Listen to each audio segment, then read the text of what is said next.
Mom, Dad, I humbly suggest you save some money and shop Amazon for back to school. It's for my growth, meaning my body's growing at an alarming rate. And clothes you buy me this year will be very small very soon. Plus, the clothes I love today will be out of style tomorrow. But at least your wallet doesn't have to be my fashion victim if you shop low prices for school at Amazon. Hopefully this is helpful. Amazon. Spend less, smile more.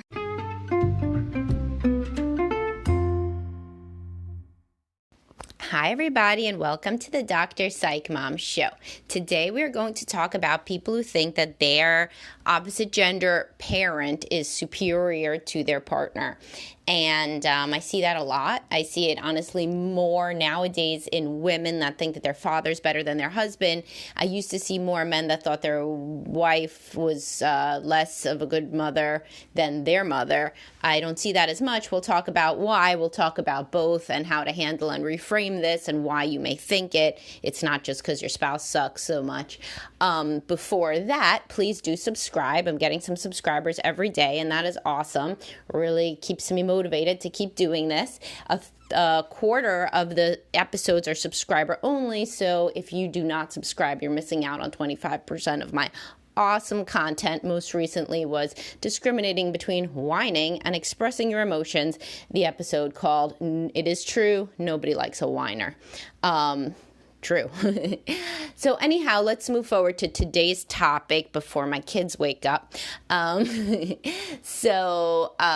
Today, what I want to start with is why people may think that their husband is less of a good, provider than their dad. So why? A couple of reasons. First of all, women have their dads on a pedestal in healthy relationships, father-daughter relationships. I mean, there's plenty of us out here, adult children of dysfunctional families who, this is like 99 problems, but this ain't one. When you grow up in a dysfunctional family, you're never comparing anybody unfavorably to your parent. Basically, everything is good. Basically, they just have to not be a complete lunatic and it's cool. But for people who grew up in these really functional, healthy families, maybe not, though, because I'll get to that in a second. But what they think of as functional, healthy families that people envy, then they think of especially their cross-gender parent as they put them on a pedestal. You've heard the term daddy's girl, mama's boy. Those things are real. And so a girl especially tends to idealize her father. Her father tends to take care of her, puts her on a pedestal in return. The father wants to do everything for the daughter because frequently, now this is where it doesn't get as functional, frequently the dad does not have as good a relationship with the mom, with his own wife, as he does with the daughter, who never criticizes him, always thinks he's awesome, etc. So a reason that women may in particular think that their dad is a better husband than their own husband is because they never had to be married to their dad. Their dad may be kind of annoying in many ways, but they only saw the part of their dad that was really doing everything for them, for the child, which honestly may be what their husband does for their daughter, but they're not seeing it that way. They're just comparing what they think is apples to apples, but it's really apples to oranges, which is this cross comparison of the husband, the dad as a husband versus the partner as a husband. They're really looking at the dad as a father versus the spouse as a husband. And everybody wants to take care of their kids differently than they do with their spouse. This is why I have to explain reparenting so much about how people's secret desire is to be treated with the same sort of unconditional love that people give their children. But it's hard to really admit that and to bring that thought into consciousness and to express it, especially in today's egalitarian focused society, right? So even though it's both genders, by the way. So both genders really have a secret yearning to have unconditional love from an attachment figure, which in adulthood is the spouse. So anyhow, a woman may frequently say things like, my dad can fix everything around the house and my husband can't. Or my dad is always there for me. He always picks up his phone and my husband doesn't. Or my dad is so patient and kind to me and my husband loses his temper. And if you're doing this, you're really sabotaging the marriage because you're putting your parent in this role where you continually keep relying on them in ways that you don't rely on your spouse, so then your spouse never gets better. So it's like when I talk about when sometimes the mother-in-law unintentionally boxes the son-in-law out of parenting, especially when there's a new baby. The mother-in-law, the woman's mother, will take over everything. Then the son, the father of the baby, has really nothing to do. So then he just kind of does him, and then he never learns what to do with the baby. And then the cycle continues because he doesn't know what to do with the baby. Then the woman calls her mother more and more, etc. But it can be the same thing with the dad. So like, let's say a young couple, they're 25, they move in together. She says to the guy, do you know how to hang this picture? This, let's say it's a mirror. Let's give him some credit. Everybody knows how to hang a picture. Even I can hang a picture. You know how to hang this 60-pound mirror? And he says, I think I can. And she's like, oh, forget it. I'll call my dad. And so she does. And so dad comes over and he hangs a 60-pound mirror. He feels good about himself and she feels good about him. And guess who doesn't feel that good?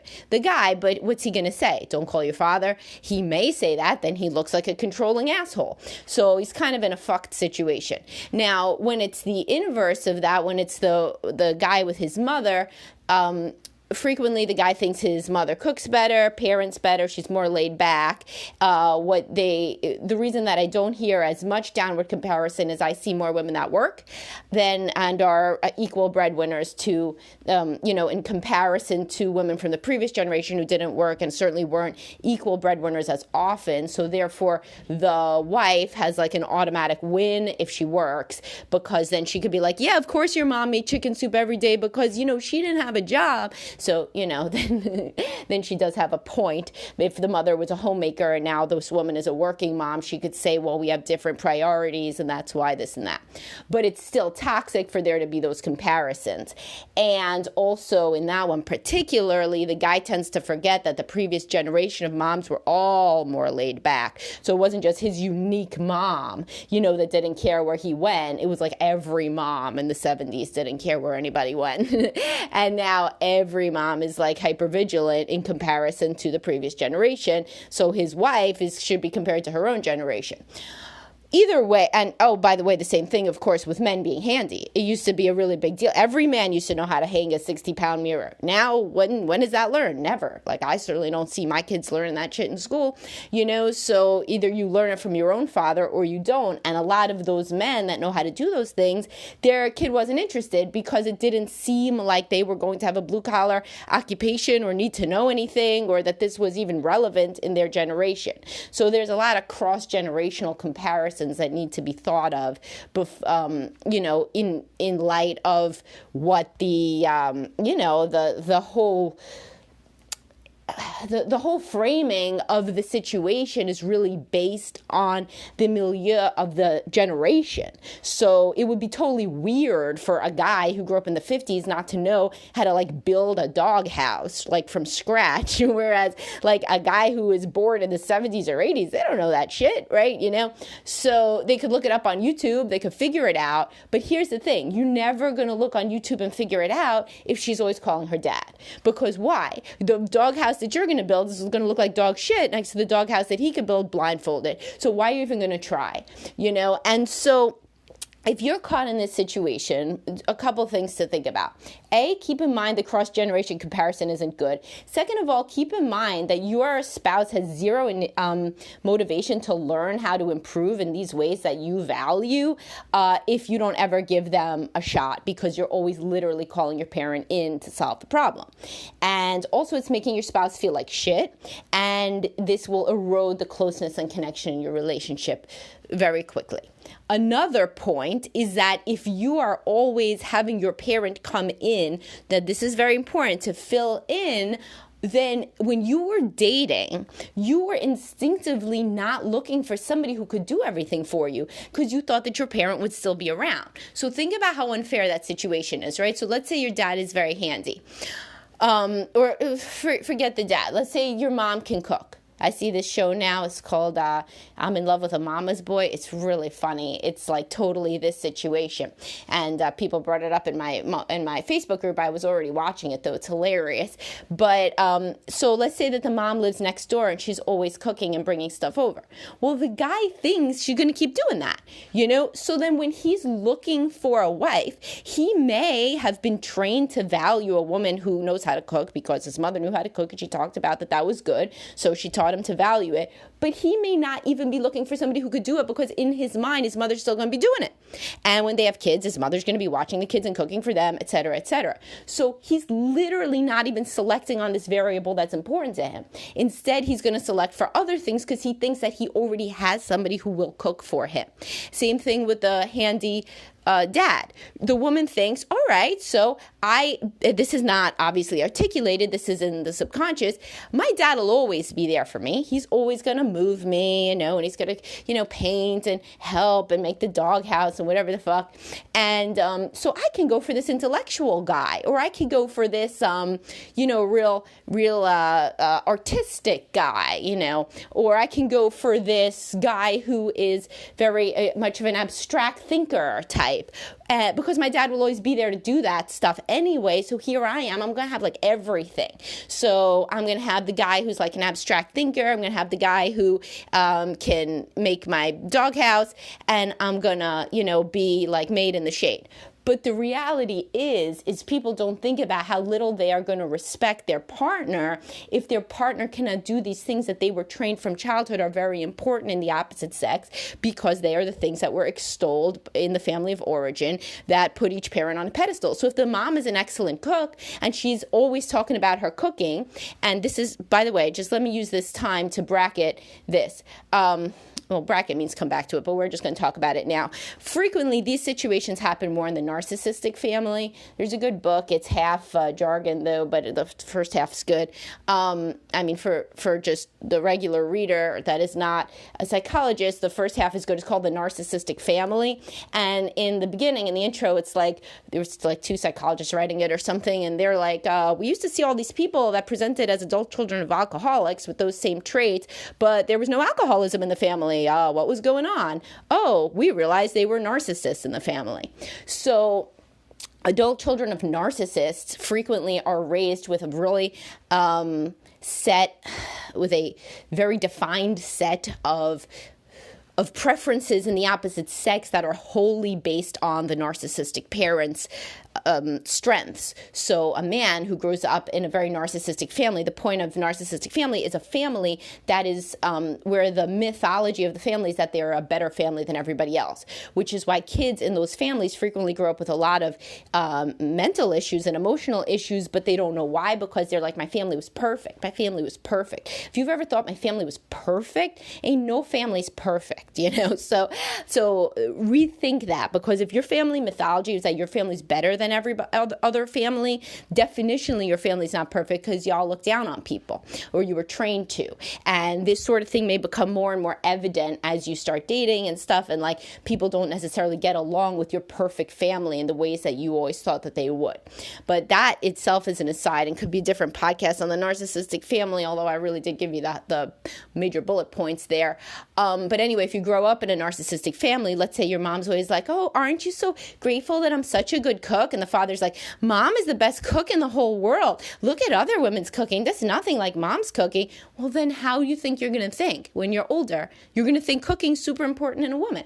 Now, if you think that, that's awesome. But then if you think that and you get a woman who can't cook, think about how fucking nuts that is, right? You're getting a woman that you can look down on, that your mother's going to look down on. And why? Because subconsciously you do not want her to compete with your mother, because that would not go over well. So you are trained to like cooking, but then you're getting a woman who can't cook. Then your mother's going to have to be over more. Everybody's going to be implicitly condescending, quote, joking, teasing your wife who can't cook. And for what?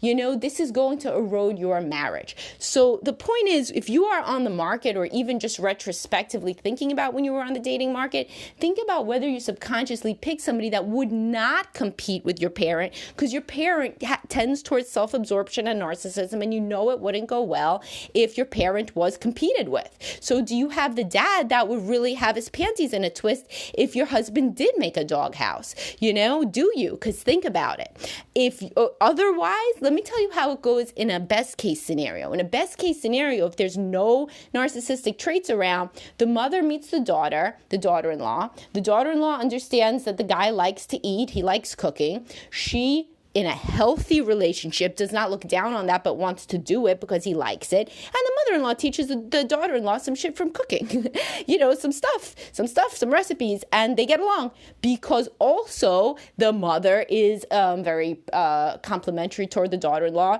in everything else. I mean, in her efforts to cook too, but in everything else also. So in a healthier dynamic, these things do not really turn into an issue. So the father comes over and he teaches the son-in-law how to hang the picture.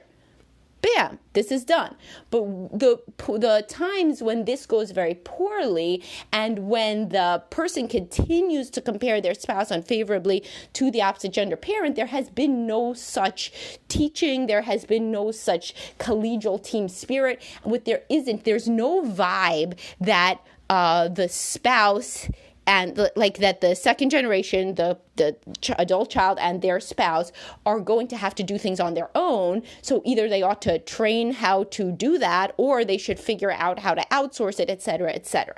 So usually when this continues to be a problem, there is some self-absorption or even narcissistic traits in the family of origin of the person who's continually doing the downward comparison between their parent and their spouse, because it has been hammered into them that the parents are basically going to live forever, which is a conceit of narcissistic parents. They literally do not want to pass the torch to the next generation, because then they would have to think that they're irrelevant.